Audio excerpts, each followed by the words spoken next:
Una exposición de las 7 edades de la Iglesia por el hermano William Marion Branham, capítulo 5, parte 2. Cristo elogia a la Iglesia.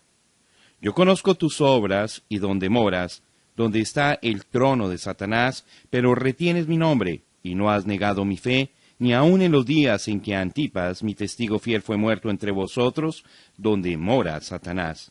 Apocalipsis, capítulo 2, versículo 13. Conozco tus obras.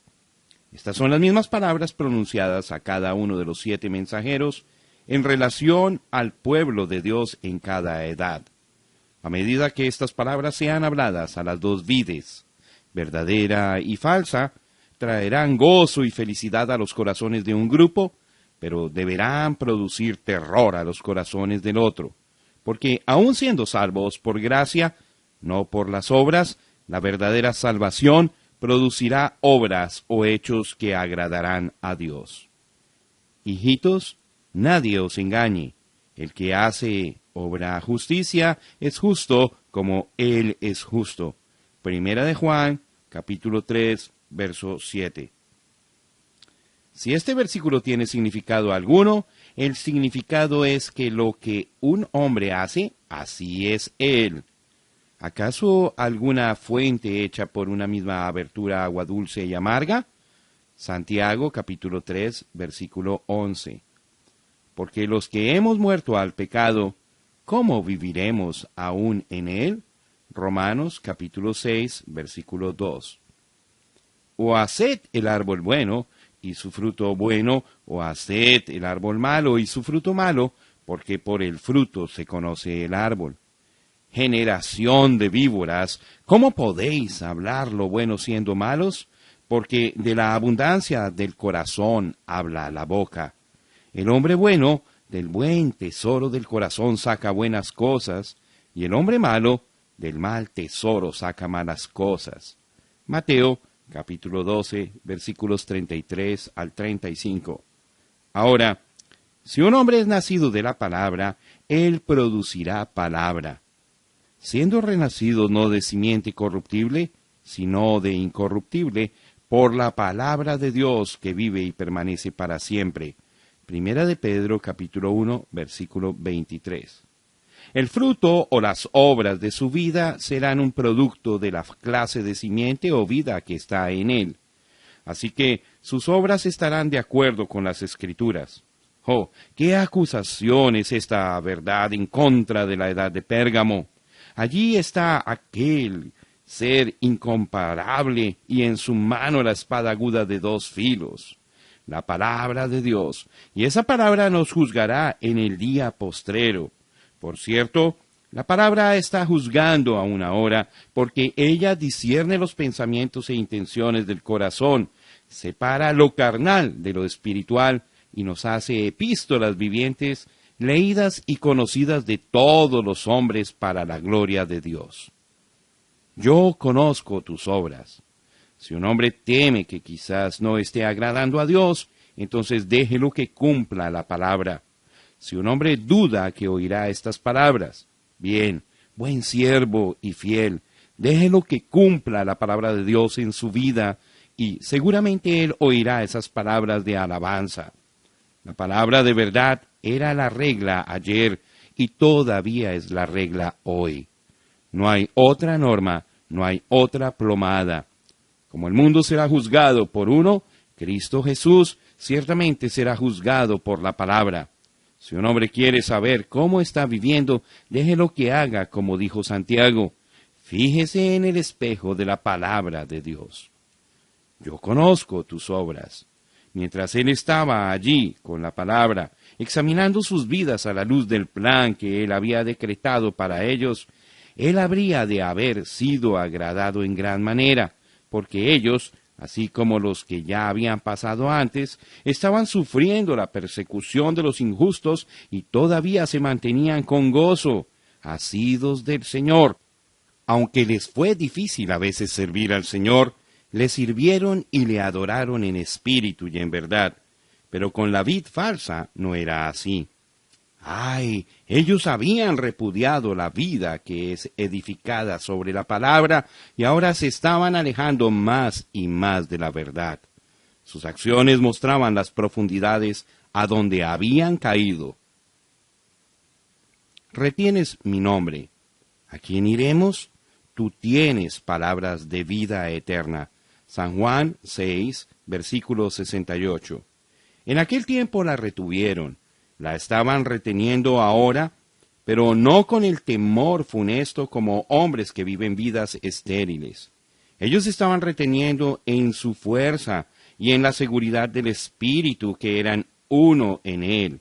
Tenían el seguro conocimiento del perdón de sus pecados y llevaban el nombre de cristiano como testimonio de esa verdad. Conocían y amaban ese nombre que era sobre todo nombre. Sus rodillas se habían doblado a ese nombre. Sus lenguas habían confesado ese nombre. Todo lo que hacían, lo hacían en el nombre del Señor Jesús. Se habían afirmado en ese nombre y se habían separado del mal y habiendo tomado su posición, ahora estaban preparados para morir por ese nombre, teniendo la plena seguridad de una mejor resurrección. De Jesús el nombre guarda, heredero del afán. Dulce hará tu copa amarga, tus afanes cesarán. Suave luz, manantial de esperanza, fe y amor. Ya para el segundo siglo, esas palabras, Padre, Hijo y Espíritu Santo, significaban Trinidad para muchos, y la idea politeísta de tres dioses había llegado a ser una doctrina en la iglesia falsa. No pasaría mucho tiempo hasta cuando eliminarían el nombre, como ciertamente fue el caso en esta edad, y en su lugar los títulos del único Dios grande serían sustituidos por el nombre Señor Jesucristo. Mientras que la mayoría apostataron y aceptaron una Trinidad y bautizaron empleando los títulos de la deidad, el rebaño pequeño todavía bautizaba en el nombre del Señor Jesucristo y así retuvieron la verdad. Con tantos que deshonraron a Dios, partiéndolo en tres dioses y cambiando su afable nombre por títulos, uno se pondría a pensar si las señales y prodigios que eran sinónimos con tan grande nombre todavía estarían entre el pueblo. Ciertamente, aquellas señales fueron manifestadas poderosa y maravillosamente, aunque no en la vid falsa. Hombres como Martín fueron grandemente usados y Dios testificó de ellos por medio de señales y prodigios y dones del Espíritu Santo. Aquel nombre todavía era efectivo porque siempre ha sido y siempre será donde los santos le honran a Él por medio de la palabra y la fe. No has negado mi fe. En Hechos 3, versículo 16, cuando le preguntaron a Pedro cómo había hecho el poderoso milagro en el cojo en la puerta del templo llamada la Hermosa, él lo explicó así: y por la fe de su Jesús, nombre, a este antes cojo que vosotros veis y conocéis, le ha confirmado su Jesús, nombre, y la fe que es por de él, Jesús, ha dado a este, el hombre, esta completa sanidad en presencia de todos nosotros. Fíjese bien, allí está. El nombre y la fe de Jesús trajeron a cumplimiento el milagro. Pedro no dijo que era su propia fe humana, como tampoco dijo que era su propio nombre. Él dijo que el nombre de Jesús usado en la fe que viene de Jesús obró ese gran milagro. Esta fe es aquella de la cual hablaba el Señor en Apocalipsis 2, versículo 13. Era su fe, no era fe en Él, pero era su propia fe que Él había dado a los creyentes. Conforme a la medida de la fe que Dios repartió a cada uno, según el versículo 1, cada uno son hermanos. Romanos capítulo 12, versículo 3. Porque por gracia sois salvos por medio de la fe, y esto, fe, no de vosotros, pues es don de Dios. Efesios capítulo 2, versículo 8. Hermanos míos, note que él también está hablando a hermanos. No tengáis la fe de, no en, nuestro Señor Jesucristo glorioso en acepción de personas. Santiago capítulo 2, versículo 1, antigua versión. En esta edad de Pérgamo, cuando los hombres estaban humanizando la salvación, habiéndose desviado de la verdad que establece que la salvación es del Señor, habiendo echado a un lado la doctrina de la elección, y habiendo abierto la puerta de la iglesia y la puerta de su compañerismo para todos los que querían creer sus proposiciones, no hagan caso a la palabra. En esta edad de rápida degradación, todavía existía aquel pequeño número que tenía la medida de aquella fe de nuestro Señor Jesucristo, y no solamente emplearon esa fe en obras de poder, sino que con ella también resistieron a aquellos que se atrevían a decir que estaban salvos simplemente por haberse unido a una iglesia. Ellos sabían que ningún hombre podía realmente creer hacia la vida eterna y la justicia de Dios sin la medida de fe del mismo Señor Jesús. Así como la iglesia hoy día está llena de creyentes intelectuales que armonizan con el nacimiento virginal del Señor Jesucristo, la sangre derramada, asistiendo a la iglesia y tomando la cena del Señor, sin ser de ninguna manera renacidos, así también en aquella tercera edad tenían el mismo problema.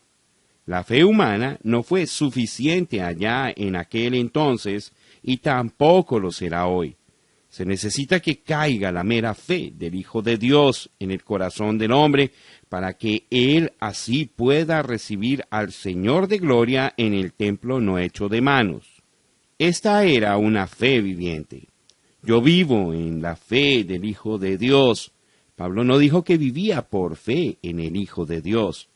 Era la fe del Hijo de Dios que le había dado vida y lo mantenía viviendo en la victoria cristiana. No, ellos no habían negado que la salvación era sobrenatural de principio a fin. Ellos mantenían viva la verdad de su nombre y su fe, y fueron bendecidos por el Señor y fueron considerados dignos de Él. Antipas, mi testigo fiel. No hay ningún otro registro en la palabra o en ninguna historia secular con relación a este hermano. Ciertamente no hay necesidad que lo haya. Es más que suficiente que él fue preconocido y conocido por el Señor. Es más que suficiente ver su fidelidad al Señor registrada en la palabra viviente. Él era cristiano, él tenía el nombre de Jesús, él tenía la fe de nuestro Señor Jesucristo y estaba entre aquellos que vivían por medio de esa fe. Él había respondido a las palabras de Santiago, que vuestra fe en nuestro glorioso Señor Jesucristo sea sin acepción de personas. Lleno del Espíritu Santo y de fe como fue Esteban, él no tenía respeto de nadie, no temía a nadie, y cuando la sentencia de muerte fue pronunciada sobre todos los que tomaban aquel nombre y andaban en la fe de Jesucristo, él tomó su lugar con aquellos que no se retractaron. Sí, él murió, pero como Abel obtuvo un testimonio de Dios, su nombre está escrito en la palabra, y aunque muerto, su voz todavía habla en las páginas del registro divino. Otro mártir fue llevado a su reposo, pero en esta ocasión Satanás no triunfó, así como no triunfó cuando dio muerte al príncipe de paz, porque así como Satanás fue despojado en la cruz, así también ahora la sangre de Antipas clamará a centenares más, quienes tomarán sus cruces y seguirán al Señor. ¿Dónde está la silla de Satanás? La razón por la cual esto es parte del elogio del Espíritu es porque estos valientes soldados de la cruz estaban venciendo a Satanás allí en medio de su propio trono. Estaban obteniendo la victoria en la batalla por medio del nombre y la fe de Jesús, allí mismo en el campo de los líderes de las tinieblas. ¡Qué encomio tan tremendo! Así como los poderosos hombres de David que invadieron el campo del enemigo para traerle a David agua para saciar su sed, así también estos gigantes de la fe invadieron el reino de la fortaleza terrestre de Satanás, y por medio de la predicación y exhortación trajeron el agua de salvación a aquellos que vivían bajo la sombra de la muerte. Ahora, así como estas palabras acerca del trono y el reino de Satanás son parte del encomio de Dios para sus escogidos, en verdad también fijan la escena para la denuncia del mal que había logrado supremacía en la iglesia. Pérgamo, el trono y la morada de Satanás. Para muchos, estas frases han sido simplemente gráficas en vez de ser verdaderamente históricas, pero verdaderamente son reales y la historia lo prueba. Pérgamo en verdad era el trono y la morada de Satanás. Así es como sucedió. Pérgamo no era el lugar donde Satanás originalmente moraba en relación a los asuntos humanos. Babilonia siempre ha sido literal y figuradamente su centro de operación. Fue en la ciudad de Babilonia donde la adoración satánica tuvo su origen. Y Cus engendró a Nimrod, quien llegó a ser el primer poderoso en la tierra. Este fue vigoroso cazador delante de Jehová, por lo cual se dice, así como Nimrod, vigoroso cazador delante de Jehová. Y fue el comienzo de su reino Babel, Erec, Accad y Caine, en la tierra de Sinar. Génesis capítulo 10, versículos 8 al 10. Tenía entonces toda la tierra una sola lengua y unas mismas palabras. Y aconteció que cuando salieron de oriente, hallaron una llanura en la tierra de Sinar y se establecieron allí. Y se dijeron unos a otros, vamos, hagamos ladrillo y cozámoslo con fuego. Y les sirvió el ladrillo en lugar de piedra, y el asfalto en lugar de mezcla. Y dijeron, vamos, edifiquémonos una ciudad y una torre, cuya cúspide llegue al cielo, y hagámonos un nombre, por si fuéremos esparcidos sobre la faz de toda la tierra. Y descendió Jehová para ver la ciudad y la torre que edificaban los hijos de los hombres. Y dijo Jehová, he aquí, el pueblo es uno, y todos estos tienen un solo lenguaje, y han comenzado la obra, y nada les hará desistir ahora de lo que han pensado hacer. Ahora, pues, descendamos y confundamos allí su lengua, para que ninguno entienda el habla de su compañero. Así los esparció Jehová desde allí sobre la faz de toda la tierra, y dejaron de edificar la ciudad. Por esto fue llamado el nombre de ella Babel, porque allí confundió Jehová el lenguaje de toda la tierra, y desde allí los esparció sobre la faz de toda la tierra. Génesis capítulo 11, versículos 1 al 9. Babel es el nombre original para Babilonia, el cual quiere decir confusión. Fue literalmente comenzado por Cus, el hijo de Cam, pero fue convertido en un reino de poder y grandeza bajo su hijo Nimrod, el cazador vigoroso. Según el registro de Génesis capítulo 11, y también según la historia secular, Nimrod se propuso hacer tres cosas. Él quería edificar una nación poderosa, lo cual hizo. Quería propagar su propia religión, lo cual hizo. Y quería hacerse un nombre, lo cual también realizó. Sus hechos fueron tan monumentales que el reino de Babilonia fue llamado la cabeza de oro entre todos los gobiernos del mundo. Está probado que su religión logró prominencia por el hecho de que las Escrituras lo identificaba completamente con Satanás, según Isaías 14 y Apocalipsis capítulos 17 y 18. Por medio de la historia podemos probar que invadió al mundo completamente y que es la base para todo sistema de idolatría y tema de la mitología, aunque los nombres de los dioses varían en las diferentes tierras según el idioma del pueblo. Es bien conocido que se hizo un nombre para sí mismo y para sus seguidores, porque durante el tiempo que esta edad presente continúe, hasta que Jesús se presente a sus hermanos, Él será adorado y honrado, aunque bajo un nombre diferente al de Nimrod, y en el templo un poco diferente donde fue adorado originalmente.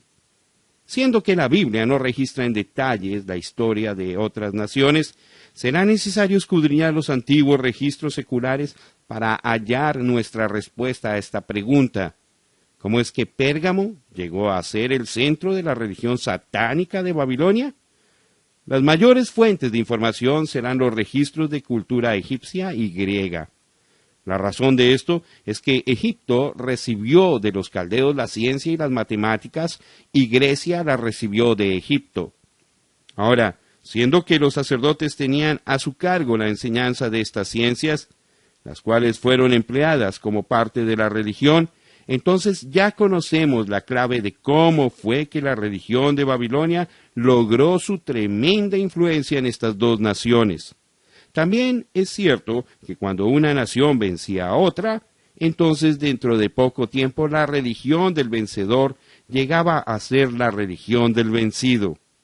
Es bien conocido que los griegos tenían las mismas señales del zodiaco que los babilonios, y ha sido hallado en los antiguos registros egipcios que ellos les dieron a los griegos sus creencias politeístas. Así que los misterios de Babilonia se esparcieron de nación a nación hasta que aparecieron en Roma, China, India y aún en América del Norte y del Sur hallamos básicamente la misma clase de adoración. Las historias antiguas concuerdan con la Biblia en que esta religión de Babilonia ciertamente no era la religión original de los primeros pobladores de la tierra. Fue la primera en separarse de la fe original. Sin embargo, no fue ella misma la original. Historiadores como Wilkinson y Mallet han probado, según conclusiones derivadas de los documentos antiguos, que allá en un tiempo todas las gentes de la tierra creían un solo Dios supremo, eterno e invisible, quien por la palabra de su boca habló todas las cosas a existencia y que en su carácter él era amante, bondadoso y justo. Pero como Satanás siempre corromperá todo lo que pueda, hallamos que está corrompiendo las mentes y los corazones de los hombres para que rechacen la verdad. Como él siempre se ha esforzado por recibir adoración como si fuera Dios, y no el siervo y la creación de Dios, él desvió la adoración de Dios para atraerla a sí mismo y así ser exaltado. Ciertamente él logró su propósito de esparcir su religión por todo el mundo. Esto está autenticado por Dios en el libro de los Romanos. Habiendo conocido a Dios, no le glorificaron como a Dios, antes se desvanecieron en sus discursos, y por medio de la necedad de sus corazones aceptaron una religión corrupta a tal grado de adorar a las criaturas y no al Creador. Recuerde, Satanás era una criatura de Dios, hijo de la mañana. Entonces hallamos que donde una vez la verdad fue diseminada entre los hombres y todos se apegaron a esa sola verdad, después llegó el día cuando un grupo grandísimo se separó de Dios y esparcieron una forma de adoración diabólica alrededor del mundo. La historia muestra que los de la tribu de Sem, que se mantuvieron con la verdad invariable, estuvieron en completa oposición a los de la tribu de Cam, quienes se apartaron de la verdad a la mentira del diablo. No hay tiempo para entrar en una discusión sobre esto. Solamente es introducido para que usted pueda ver que hubo dos religiones, y solamente dos, y que la falsa llegó a cubrir el mundo. En Babilonia, el monoteísmo se tornó en politeísmo. En aquella ciudad, la mentira y los misterios del diablo se levantaron en contra de la verdad y los misterios de Dios. Satanás ciertamente llegó a ser el Dios de este mundo y exigió adoración de aquellos que habían engañado, haciéndoles creer que él ciertamente era el Señor. La religión politeísta del enemigo comenzó con la doctrina trinitaria.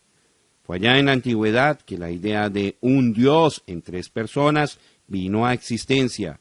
Cuán raro es que nuestros teólogos modernos no hayan visto esto, pero tan igual como fueron engañados sus antepasados, ellos todavía creen en tres personas en la deidad. Que nos muestren una sola escritura donde se encuentra autoridad alguna para esa doctrina. No es algo extraño que mientras los descendientes de Cam siguieron en su camino de adoración satánica, la cual abarcaba un concepto básico de tres dioses, que no hay ni una sola señal que muestre a los descendientes de Sem creyendo tal cosa, o alguna adoración ceremonial que implicara algo semejante? No es extraño que los hebreos creyeran: «Oye, Israel, Jehová nuestro Dios, Jehová uno es», si hubieran tres personas en la deidad, como algunos afirman. En Génesis 18, Abraham, el descendiente de Sem, solamente vio a un Dios con dos ángeles. Ahora, ¿cómo fue expresada esta Trinidad? Fue expresada por medio de un triángulo equilátero, así como es expresado hoy día en Roma. Lo raro es que los hebreos no tenían tal concepto. Ahora, ¿quién tiene la verdad? ¿Los hebreos o los de Babilonia? En Asia, la idea politeísta de tres dioses en uno fue expresada en una imagen de un cuerpo con tres cabezas. Es expresado como tres inteligencias. En la India, lo han expresado como un dios en tres formas. Ahora, realmente esa ya es buena teología moderna en este día. En Japón hay una imagen de Buda con tres cabezas, como la que previamente describimos. Pero el más revelador de todos es aquel que muestra el concepto de Dios en una forma trina. 1. La cabeza de un anciano que simboliza a Dios el Padre. 2. Un círculo que en los misterios significaba simiente, lo cual significa el Hijo. 3. Las alas y la cola de una ave, la paloma. Aquí estaba la doctrina de Padre, Hijo y Espíritu Santo, tres personas en una deidad, una verdadera Trinidad. Usted puede ver la misma cosa en Roma. Ahora, déjeme preguntarle una vez más, ¿no es extraño que el diablo y sus adoradores tuvieran más verdad revelada que aún el padre de la fe, Abraham y sus descendientes? ¿No es extraño que los adoradores de Satanás conocieran más acerca de Dios que los mismos hijos de Dios? Ahora, eso es lo que los teólogos modernos se esfuerzan por decirnos cuando hablan de una Trinidad. Solamente recuerde esta cosa de aquí en adelante. Estos registros son verdaderos y esto también es la verdad. Satanás es un mentiroso y el padre de la mentira. Y aun cuando él venga con alguna luz, todavía eso es mentira. Él es un homicida y su doctrina trinitaria ha destruido a las multitudes y continuará destruyendo hasta que venga Jesús. Según la historia, no tardó mucho tiempo en efectuarse un cambio en este concepto de un Padre, un Hijo y un Espíritu Santo. Satanás los guió paso a paso, apartándolos en la verdad. El concepto de la deidad que se vino desarrollando ahora era: 1. El Padre Eterno. 2. El Espíritu de Dios encarnado en una madre humana. ¿Lo hace pensar? 3. Un Hijo divino, el producto de aquella encarnación, la simiente de la mujer. Pero el diablo no está contento. Todavía él no ha logrado la adoración de sí mismo, solo de una manera indirecta. Así que lleva a la gente aún más lejos de la verdad. Por medio de sus misterios, él revela a la gente que ya que el gran Padre, Dios, invisible, no se interesa en los asuntos de los hombres, sino que mantiene silencio respecto a tales cosas, entonces lo obvio es que él muy bien puede ser adorado en silencio. Efectivamente, lo que se propone es que él sea ignorado lo más posible, sino por completo. Esta doctrina también se extendió alrededor del mundo y hoy día en la India. Usted puede ver que los templos edificados al gran Creador, el Dios silente, son en verdad muy pocos. Siendo que no era necesario adorar al Padre Creador, entonces fue muy natural que la adoración fuese dirigida a la Madre e Hijo, como los objetos de exaltación. En Egipto hubo la misma combinación de madre e hijo, llamada Isis y Osiris. En la India era Isi e Iswara. Note usted aún la semejanza de los nombres. En Asia era Cibele y Deuyos. En Roma y en Grecia era igual, como también en la China. Imagínese usted la sorpresa de algunos misioneros católicos romanos cuando entraron a la China y hallaron allí a una señora e hijo con rayos de luz procediendo de la cabeza del niño. La imagen muy bien se podría haber intercambiado con la que estaba en el Vaticano, con la excepción de ciertas características del rostro. Ahora, nos conviene descubrir la madre e hijo original. La diosa madre original de Babilonia era Semiramis, quien fue llamada Rea en los países orientales. En sus brazos cargaba un hijo, quien aun siendo niño, fue descrito como alto, fuerte y hermoso y especialmente encantador para las mujeres. En Ezequiel 8, versículo 14, él fue llamado Tamuz. Entre los escritores clásicos fue llamado Bacchus. Para los de Babilonia era Ninus. La razón por la cual es representado como un niño en brazos y a la vez descrito como un hombre grande y fuerte es que es conocido como el esposo hijo. Uno de sus títulos era esposo de la madre. Y en la India, donde los dos son conocidos como Iswara e Isi, él, el esposo, es representado como un niño amamantándose del pecho de su misma esposa. Podemos afirmar que este Ninus es el Nimrod de la Biblia, comparando la historia con lo que está registrado en el Génesis. Pompeius dijo: Ninus, rey de Asiria, cambió las antiguas maneras moderadas de vida con el deseo de la conquista. Él fue el primero que hizo guerra en contra de sus vecinos. Conquistó todas las naciones desde Asiria hasta Libia, debido a que estos hombres no conocían las artes de la guerra. Diodorus dijo: Ninus era el rey asirio más antiguo mencionado en la historia. Siendo guerrero por inclinación, él entrenó rigurosamente a muchos jóvenes en las artes de la guerra. Subyugó a Babilonia cuando aún no existía la ciudad de Babilonia. Así que vemos que este Ninus empezó a llegar a ser grande en Babilonia, edificó a Babel y se apoderó de Asiria, llegando a ser su rey, y entonces procedió a conquistar otros grandes territorios donde la gente no estaba al tanto de guerrear y vivía de una manera moderada, como dijo Pompeius. Ahora en Génesis 10, hablando del reino de Nimrod, la Biblia dice: y fue el comienzo de su reino Babel, Erec, Accad y Calne, en la tierra de Sinar. De esta tierra salió para Asiria, y edificó Nínive, Rehoboth, Cala. Génesis capítulo 10, versículos 10 y 11. Los traductores erraron al traducir Asiria como nombre, porque es un verbo que en caldeo quiere decir hacer fuerte. Así que Nimrod, habiendo sido hecho fuerte, estableció su reino al edificar el primer ejército en el mundo, al cual entrenó según la instrucción y los rigores de la cacería.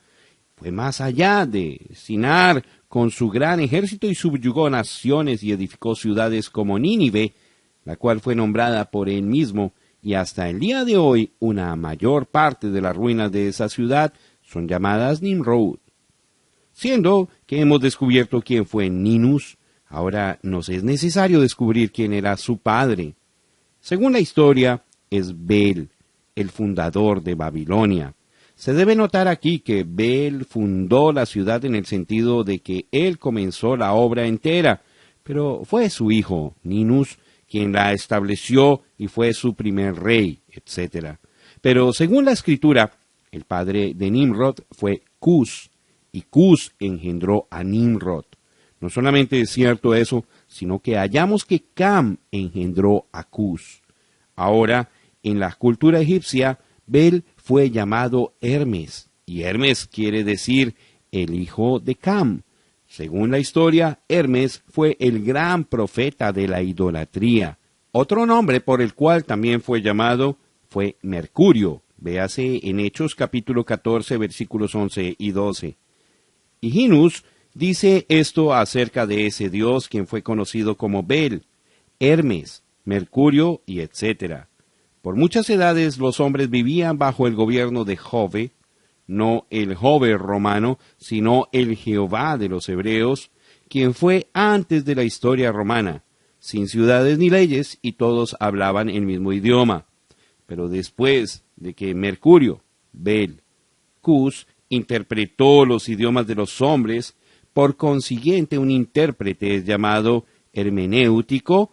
El mismo individuo distribuyó las naciones. Entonces empezó el desacuerdo. De esto se ve que Bel, o Cus, el padre de Nimrod, originalmente fue el líder que apartó a la gente del Dios verdadero y animó a la gente, como el intérprete de los dioses, a tomar otra forma de religión. Él les animó a seguir con la torre que su hijo en realidad construyó. Esta sugerencia fue la que produjo la confusión y división de los hombres, por lo tanto, él fue intérprete y confundidor. Cus fue el padre del sistema politeísta, y cuando los hombres fueron deidificados por otros hombres, desde luego, él llegó a ser el padre de los dioses. Ahora, Cus fue llamado Bel. Bel, en la mitología romana, era Janus. Él fue figurado como teniendo dos caras y llevaba un palo con el cual confundía y desparramaba a la gente. Ovid escribe que Janus dijo de sí mismo: los de la antigüedad me llamaban Caos. Entonces hallamos que el Cus de la Biblia, el rebelde original en contra del monoteísmo, fue llamado Bel, Belus, Hermes, Janus, etc., entre la gente de la antigüedad. Según él mismo, era portador de revelaciones e interpretaciones de los dioses al pueblo. Al hacer esto, él causó la dispersión de la gente por medio de la ira de Dios, trayendo división y confusión. Ahora, hasta aquí hemos visto de dónde es que vino el politeísmo o la adoración de muchos dioses. Pero ¿notó usted que también hayamos mencionado a un hombre llamado Cus, a quien le fue dado un título de el padre de los dioses? ¿Notó usted aquí el tema de las mitologías antiguas, en que los dioses se identifican con los hombres? De allí es donde viene la adoración a los antepasados. Así que nos conviene examinar la historia para conocer más de cerca la adoración a los antepasados, pues fue mostrado que Cus introdujo una adoración de tres dioses: Padre, Hijo y Espíritu, tres dioses que eran iguales, pero él sabía que venía la simiente de la mujer, así que tenía que haber una mujer y su simiente en el cuadro. Esto fue traído a cumplimiento cuando murió Nimrod. Su esposa, Semiramis, lo deificó a él, y así se hizo ella la madre del hijo y también la madre de los dioses. Exactamente igual como la Iglesia romana ha deificado a María, dice que ella era sin pecado y que era la madre de Dios. Ella, Semiramis, llamó a Nimrod Zoroasta, lo cual quiere decir la simiente prometida de la mujer.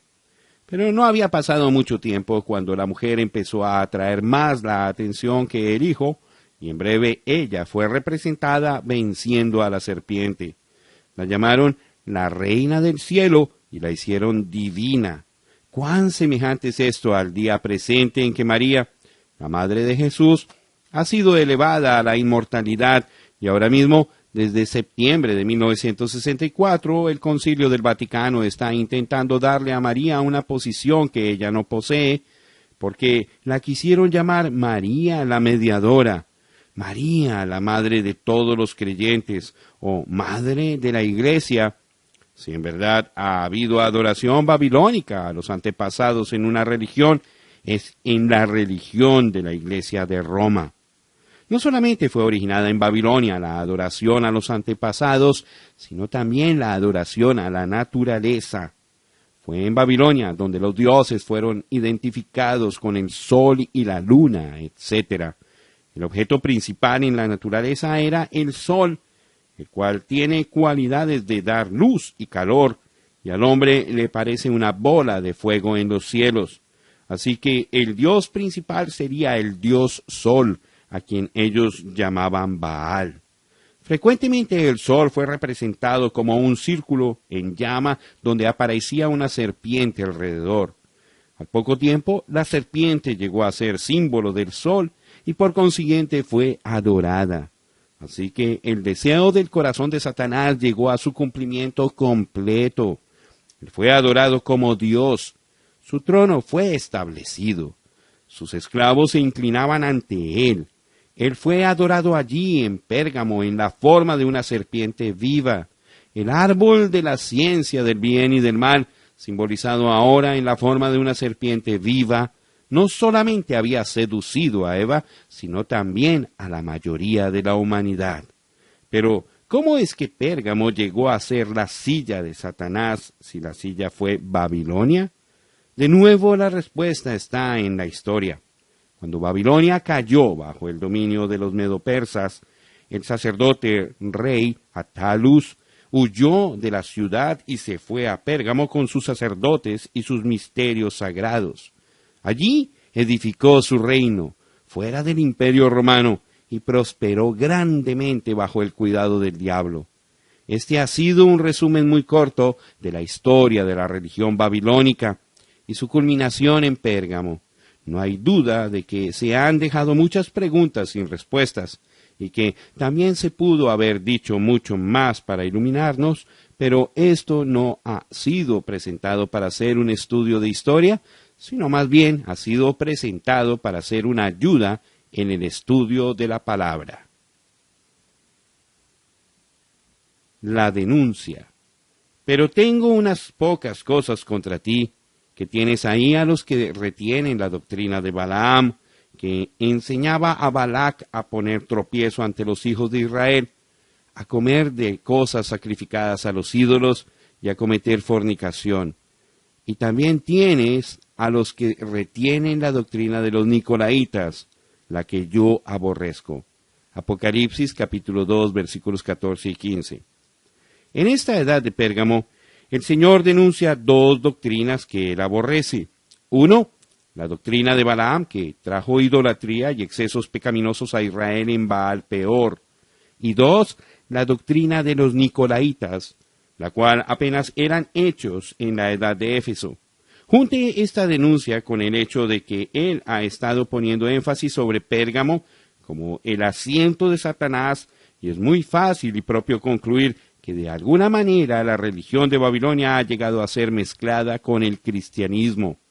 Ahora, esta no es solamente una suposición, sino que es un hecho histórico que probaremos al regresar en la historia hasta el año 36 después de Cristo y avanzando hasta el concilio de Nicea en el año 325 después de Cristo, cuando los cristianos, la mayoría siendo judíos por nacimiento, fueron esparcidos desde Jerusalén.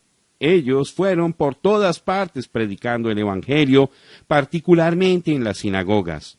Así que al cabo de 3 años, por el año 36 después de Cristo, el Evangelio había sido llevado a Roma por Junias y Andrónico, quienes, según Romanos 16:7, eran apóstoles. La obra prosperó allí por varios años, hasta que por causa de las continuas controversias entre los mismos judíos, causó que el emperador Claudio los expulsara de Roma. Con los judíos desterrados de esa ciudad, la espina dorsal de aquella iglesia quedó casi quebrada. Quizás aún los ancianos habían sido judíos, y tampoco habrán quedado. El rebaño quedaría solo, y por cuanto la palabra no había sido escrita como guía, sería muy fácil que este rebaño se fuera apartando o fuera inundado por las filosofías y paganos de ese día.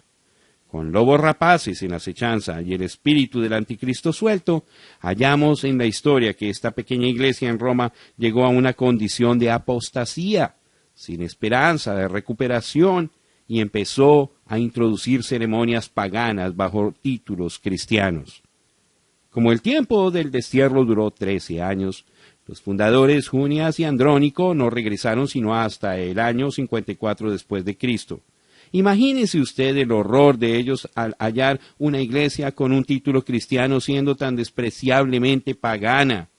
Había altares en la iglesia sobre los cuales colocaban incienso y celebraban ritos paganos. No podían acercarse a los líderes establecidos de esa iglesia.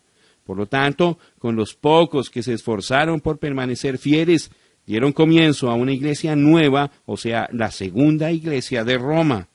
Dios afablemente obró entre ellos con señales y maravillas, y se empezó una tercera iglesia. Y aunque la primera iglesia fue reprobada por ser pagana y no cristiana en su adoración, ella no cedería su título, sino que permaneció y todavía permanece la primera iglesia de Roma, la Iglesia Católica Romana. Ahora, la mayoría de nosotros tenemos la idea errada de que cualquier y toda persona que se dice ser cristiana sería el blanco del diablo y consecuentemente el golpe de tiranía política. Pero no es así. Esta primera iglesia había empezado a florecer y a multiplicarse tanto en número que los emperadores y diversos oficiales del gobierno en realidad favorecían a aquella iglesia por razones políticas. Y cuando los líderes de la primera iglesia en Roma se hallaron favorecidos, tomaron la oportunidad para tornar el gobierno en contra de los verdaderos creyentes y demandar su persecución si no entraban a su redil. Uno de los obispos de tales pensamientos en la primera iglesia de Roma fue Aniceto, quien vivió en el segundo siglo y fue contemporáneo de Policarpo. Cuando el venerable Policarpo supo que la primera iglesia cristiana de Roma estaba envuelta en ceremonias paganas y que había corrompido la verdad del Evangelio, él fue a implorarles que cambiaran. Él los vio que se postraban ante imágenes con nombres de apóstoles y santos. Él vio que encendían velas y quemaban incienso en el altar. Vio que celebraban la Pascua paganamente, elevando el pan en forma de disco en honor al dios Sol, y entonces vaciaban el vino como una libación a los dioses. Pero este santo anciano, quien había viajado como 2000 kilómetros, no podía impedir su decadencia tan avanzada. Dios habló por medio de él cuando estaba a punto de despedirse. Efraín es dado a ídolos, déjalo. Oseas capítulo 4, versículo 17. Policarpo nunca regresó. Después de Aniceto siguió el malvado obispo de Roma llamado Víctor. Él introdujo aún más fiestas y ceremonias paganas en la primera iglesia, y también se esforzó mucho de persuadir a las verdaderas iglesias cristianas a que incorporaran las mismas ideas.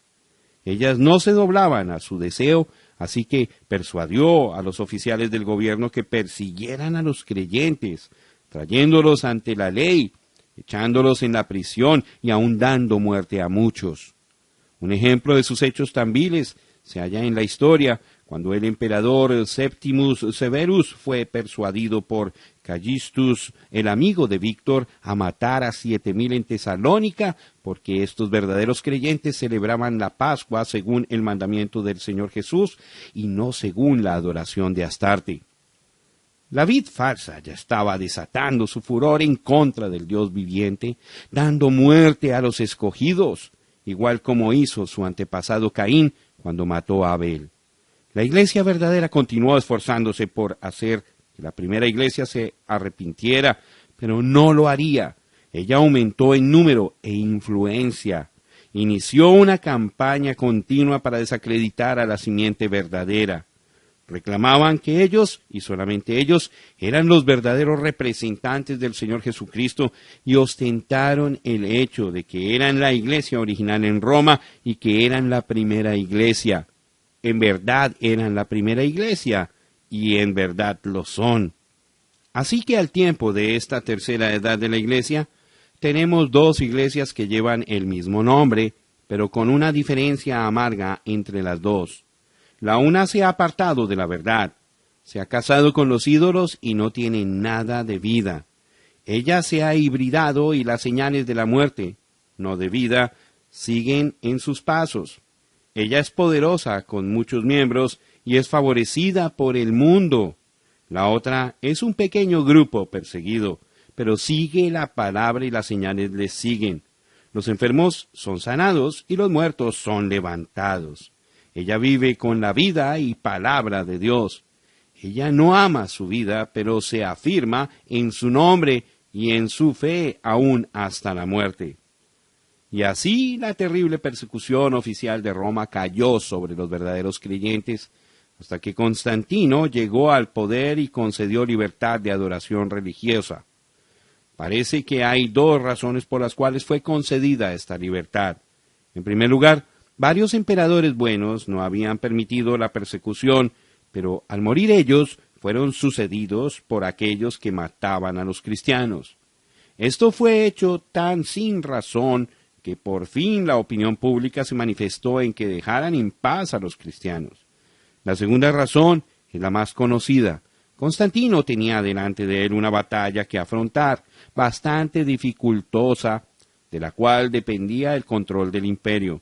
Una noche él vio en un sueño una cruz blanca que aparecía delante de él, y sintió que esto era como un presagio para él, que si los cristianos oraban por su victoria, entonces él ganaría la batalla. Él les prometió libertad en el caso de que saliera victorioso.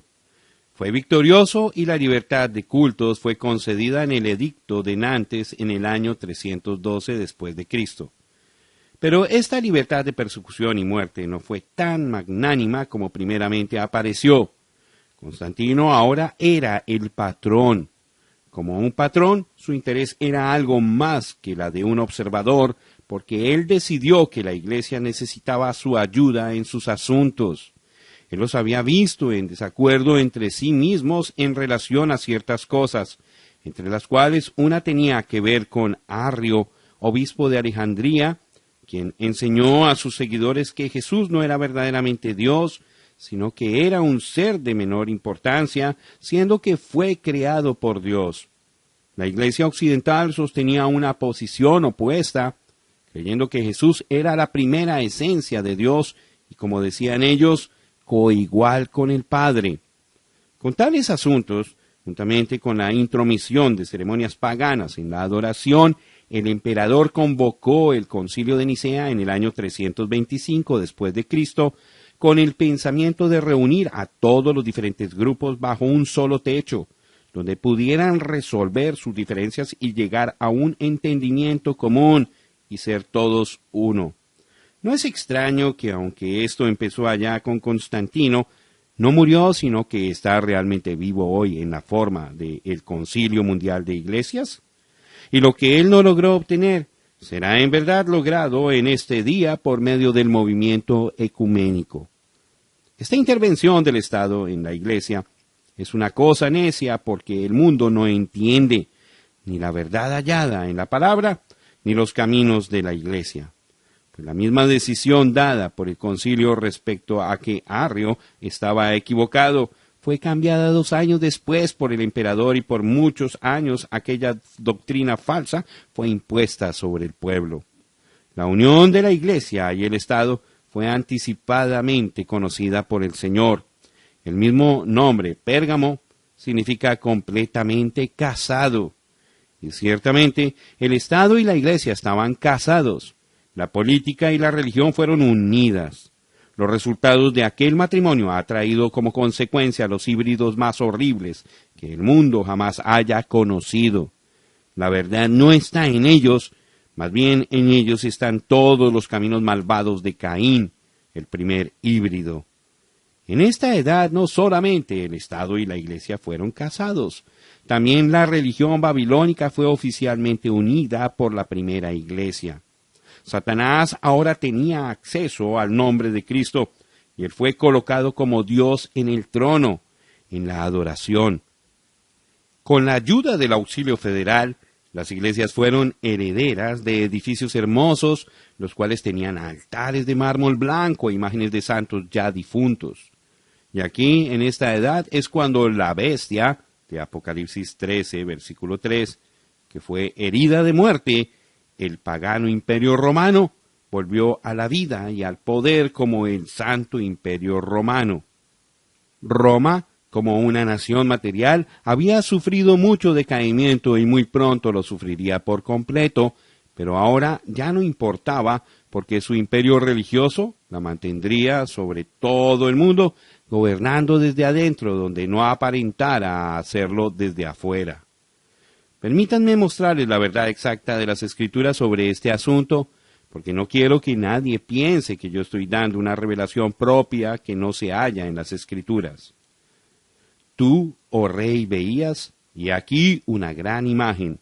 Esta imagen, que era muy grande, y cuya gloria era muy sublime, estaba en pie delante de ti, y su aspecto era terrible. La cabeza de esta imagen era de oro fino, su pecho y sus brazos de plata, su vientre y sus muslos de bronce, sus piernas de hierro, sus pies en parte de hierro y en parte de barro cocido. Estabas mirando hasta que una piedra fue cortada, no con mano, e hirió a la imagen en sus pies de hierro y de barro cocido. Estabas mirando hasta que una piedra fue cortada, no con mano, e hirió a la imagen en sus pies de hierro y de barro cocido, y los desmenuzó. Entonces fueron desmenuzados también el hierro, el barro cocido, el bronce, la plata y el oro, y fueron como tamo de las eras del verano, y se los llevó el viento sin que de ellos quedara rastro alguno. Mas la piedra que hirió a la imagen fue hecha un gran monte que llenó toda la tierra. Este es el sueño, también la interpretación de él diremos en presencia del rey. Tú, oh rey, eres rey de reyes, porque el Dios del cielo te ha dado reino, poder, fuerza y majestad. Y donde quiera que habitan hijos de hombres, bestias del campo y aves del cielo, Él los ha entregado en tu mano, y te ha dado el dominio sobre todo. Tú eres aquella cabeza de oro, y después de ti se levantará otro reino inferior al tuyo, y luego un tercer reino de bronce, el cual dominará sobre toda la tierra. Y el cuarto reino será fuerte como hierro, y como el hierro desmenuza y rompe todas las cosas, desmenuzará y quebrantará todo. Y lo que viste de los pies y los dedos, en parte de barro cocido de alfarero y en parte de hierro, será un reino dividido, mas habrá en él algo de la fuerza del hierro, así como viste hierro mezclado con barro cocido. Y por ser los dedos de los pies en parte de hierro y en parte de barro cocido, el reino será en parte fuerte y en parte frágil. Así como viste el hierro mezclado con barro, se mezclarán por medio de alianzas humanas, pero no se unirán el uno con el otro, como el hierro no se mezcla con el barro. Y en los días de estos reyes, el Dios del cielo levantará un reino que no será jamás destruido, ni será el reino dejado a otro pueblo. Desmenuzará y consumirá a todos estos reinos, pero él permanecerá para siempre. De la manera que viste que del monte fue cortada una piedra, no con mano, la cual desmenuzó el hierro, el bronce, el barro, la plata y el oro. El gran Dios ha mostrado al rey lo que ha de acontecer en lo porvenir, y el sueño es verdadero y fiel su interpretación. Daniel, capítulo 2, versículos 31 al 45. Aquí está revelado un registro detallado de historia futura que fue profetizado que vendría sobre la tierra desde el tiempo de Daniel hasta que Jesús viniera a reinar como el hijo de David. Es conocido como los tiempos de los gentiles. Este tiempo abarcaba 4 etapas históricas, las cuales fueron conocidas como el imperio dominante en cada edad: babilónica, medo-persa, griega y romana. La monarquía más grande y más absoluta fue la de Babilonia, que fue tipificada por la cabeza de oro. La que le seguía en grandeza fue el imperio medo-persa, que como muestra la historia, ciertamente fue menos gloriosa y fue tipificada como el pecho y los brazos de plata. Después le seguía la edad griega, cuyo rey fue el líder militar más ilustre que el mundo jamás haya conocido, así que bien fue tipificada como el vientre y muslos de metal. Fue menos gloriosa que las otras 2 anteriores. Al fin tenemos el último reino, el cual fue el imperio romano, representado como las piernas y los pies.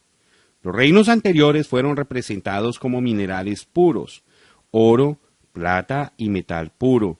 Pero este último imperio fue hierro puro solamente en las piernas, porque cuando llegó a los pies era una mezcla de hierro y barro.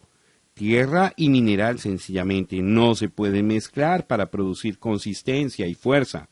Pero no solamente es cierto esto, sino que lo más asombroso es que este último imperio romano continuaría en su estado mezclado hasta el regreso de Jesús. Este imperio romano de hierro el hierro significando poder y gran fuerza destructiva en contra de la oposición, habría de ser compuesto de dos etapas mayores. Y ciertamente fue así, porque el imperio literalmente se dividió en dos, Oriente y Occidente. Ambas partes fueron muy poderosas, destruyendo todo lo que se le oponía. Así como disminuye la gloria y el poder de todos los imperios, también este imperio empezó a decaer. Y Roma cayó. El pagano imperio romano ya no era de hierro, se desmoronó. Fue herido de muerte. Ahora, no podía gobernar Roma. El fin le había llegado, según pensaba el mundo, pero cuán errado estaba, porque aquella cabeza, Roma, aunque herida, no fue herida hasta el punto de morir. La traducción de Apocalipsis 13, versículo 3, según West, es: y una de sus cabezas pareció haber sido herida mortalmente por la cuchillada recibida en la garganta, y su herida de muerte fue sanada, y el mundo entero, asombrado, siguió en pos de la bestia salvaje. La gente se fija en Roma, se fija en la nación de Italia, y no obstante, no se da cuenta de que Roma, con sus límites tan estrechos, donde el Papa tiene en realidad una área como su dominio, es literalmente una nación dentro de una nación, y ella tiene embajadores y recibe embajadores. Roma papal, falsamente llamada cristiana, aún es llamada la ciudad eterna. ¡Qué blasfemia! Ahora domina por medio de la religión aún más eficazmente que cuando Roma pagana imperial controlaba por medio del hierro puro de la fuerza. Roma tomó un nuevo aspecto de vida cuando Constantino juntó la Iglesia y el Estado y respaldó esa unión con la fuerza. El espíritu que motivaba a la Roma pagana es el mismo espíritu que ahora motiva a la falsamente llamada Roma cristiana. Usted puede ver que eso es así porque ahora sabe que el Cuarto Imperio nunca dejó de existir, solamente cambió su ropaje exterior. Una vez que el Concilio de Nicea hubo entregado el poder político de Roma a la Iglesia, parecía que para la primera Iglesia cristiana no había límites. El nombre cristiano, que originalmente traía persecución, ahora era el nombre de los perseguidores. Fue en esta edad en que Agustín de Hipona, de 354 después de Cristo al 430 después de Cristo, expresó el precepto de que la Iglesia debiera y tenía que usar la fuerza, si era necesaria, para traer a sus hijos de nuevo al redil, y que estaba en armonía con la palabra de Dios el matar a los apóstatas y herejes. En su controversia con los donatistas, él escribió: ciertamente es mejor que los hombres sean guiados a adorar a Dios por medio de la enseñanza, en vez de ser estimulados a hacerlo por razón de temor al castigo o el dolor. Pero no es razón de concluir que porque la enseñanza produce mejores hombres, entonces debemos olvidarnos de los que no se rinden. Porque muchos han hallado ventaja, como hemos probado y estamos probando diariamente por experiencia práctica, en ser primeramente constreñidos por medio de temor o dolor, para después ser influidos por la enseñanza, para que así también puedan continuar a hacer lo que han aprendido en palabras. Mientras que aquellos que son guiados directamente por amor son los mejores, ciertamente son más numerosos los que son corregidos por el temor, porque ¿cómo sería posible que alguien nos amara más que Cristo, quien dio su vida por las ovejas? Sin embargo, después de haber llamado a Pedro y a los otros apóstoles solamente por sus palabras, cuando vino para llamar a Pablo, no sólo le constriñó con su voz, sino que lo tumbó a tierra con su poder, y así traer a la fuerza a uno que andaba en violencia entre las tinieblas de incredulidad para desear la luz del corazón. Primeramente lo hirió con ceguedad física. ¿Por qué entonces no debiera la Iglesia usar la fuerza para constreñir a sus hijos perdidos a que regresen? El Señor mismo dijo: ve por los caminos y por los vallados y fuérzalos a entrar. Por lo tanto, si el poder que la Iglesia ha recibido por decreto divino en su debido tiempo, por medio del carácter religioso y la fe de reyes, sea el instrumento por el cual aquellos que son hallados en los caminos y vallados, eso es en herejías y en cismas, son constreñidos a entrar, entonces que no critiquen el ser constreñido. La inclinación a derramar sangre estaba acrecentando. La vid falsa en España ahora estaba influenciando al emperador Máximo a que se juntara en el ataque contra los verdaderos creyentes, quienes tenían con ellos la palabra, las señales y las maravillas. Entonces algunos priscilianistas fueron traídos a Treves por el obispo Itacus en el año 385 después de Cristo. Él les acusó de brujería e inmoralidad, y muchos fueron asesinados. Martín de Tours y Ambrosio de Milán protestaron esta acción y rogaron que cesara la persecución, pero sin resultados. Cuando la persecución fue prolongada, estos dos obispos negaron tener compañerismo con el obispo Idatus y otros semejantes a él.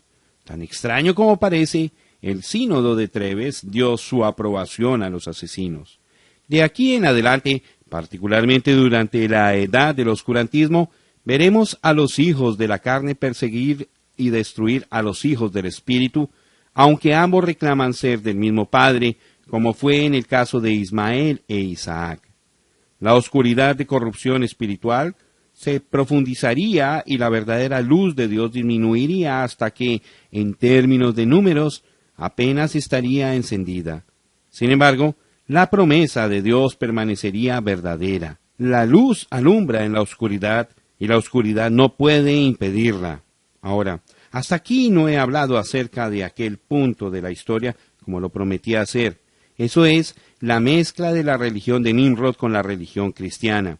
Usted recordará que Atalus huyó de Babilonia a Pérgamo y edificó su reino fuera del alcance del imperio romano. A través de los años su reino floreció, siendo nutrido por el Dios de este mundo. Una sucesión de sacerdotes, reyes, siguieron a Atalus hasta el reino de Atalus III, cuando por razones conocidas solamente por la soberanía de Dios, él, por medio de su testamento, entregó el reino a Roma. Julio César entonces tomó el reino físico y el reino espiritual, y siendo sacerdote, el rey, llegó a ser máximo pontífice de la religión babilónica. Este título pasó a los emperadores que le siguieron hasta el tiempo de Máximo III, quien lo rechazó. Según la historia de Stevens, entonces fue cuando el Papa tomó la jefatura que el emperador rechazó y hoy día todavía hay un pontífice en el mundo y ciertamente es máximo pontífice.